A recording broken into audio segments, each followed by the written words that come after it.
So I'm in Edmonton, and I'm trying to be as relevant as I can. And we were playing Detroit one night, and Jari Kurri and Wayne Gretzky, there was a line for Detroit, and they were a muck and grind, dump it in.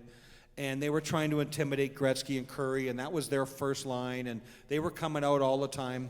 So I tried to read the situation, and I think the game adapts. Mm-hmm. And for me, because I wanted so badly to make an impression, I adapted a little bit.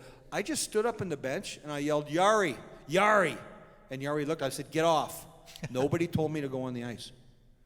And here I am pulling one of the greatest players in the world off the ice. And I could just see the other guys on the bench, and then Glenn Sather looking at me. I said, "Get off." Jari comes over and jumps off. Marvelous person, by the way. I skate out, and I skate by Gerard Gallant, put my stick in his ribs, and I just look at him, and he goes, "What are you doing here?" I said, "I've come to kill you." And he goes, "Oh, no, you're not." And I said, "Oh, yeah, I will. And I can get to you anytime I want."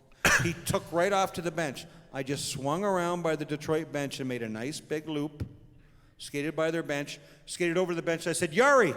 Jari jumped back on the ice, and I sat down on the bench. And everybody just kind of looked at me. And that was my way of telling you, I got you guys. This is my way of saying, I've got you guys.